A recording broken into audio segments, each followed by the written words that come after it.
मेरे प्यारे देशवासियों, पल भर के लिए आप एक दृश्य की कल्पना कीजिए। कोलकाता में जनवरी का समय है, दूसरा विश्व युद्ध अपने चरम पर है और इधर भारत में अंग्रेजों के खिलाफ गुस्सा उफान पर है। इसकी वजह से शहर में चप्पे चप्पे पर पुलिस वालों की तैनाती है। कोलकाता के बीचों बीच एक घर के आसपास पुलिस की मौजूदगी ज्यादा चौकस है। इसी बीच लंबा ब्राउन कोट, पैंट और काली टोपी पहने हुए एक व्यक्ति रात के अंधेरे में एक बंगले से कार लेकर बाहर निकलता है। मजबूत सुरक्षा वाली कई चौकियों को पार करते हुए वो एक रेलवे स्टेशन गोमो पहुंच जाता है। ये स्टेशन अब झारखंड में है। यहां से एक ट्रेन पकड़कर वो आगे के लिए निकलता है। इसके बाद अफगानिस्तान होते हुए वो यूरोप जा पहुंचता है और यह सब अंग्रेजी हुकूमत के अभेद किलेबंदी के बावजूद होता है। साथियों, ये कहानी आपको फिल्मी सीन जैसी लगती होगी।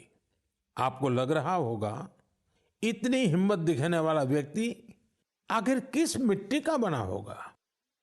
दरअसल ये व्यक्ति कोई और नहीं, हमारे देश की महान विभूति नेताजी सुभाष चंद्र बोस थे।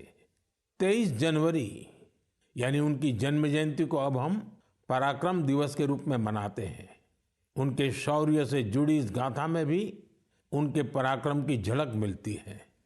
कुछ साल पहले मैं उनके उसी घर में गया था जहां से वे अंग्रेजों को चकमा देकर निकले थे। उनकी वो कार अभी वहां मौजूद है। वो अनुभव मेरे लिए बहुत ही विशेष रहा। सुभाष बाबू एक विजनरी थे। साहस तो उनके स्वभाव में रचा बसा था। इतना ही नहीं, वे बहुत कुशल प्रशासक भी थे।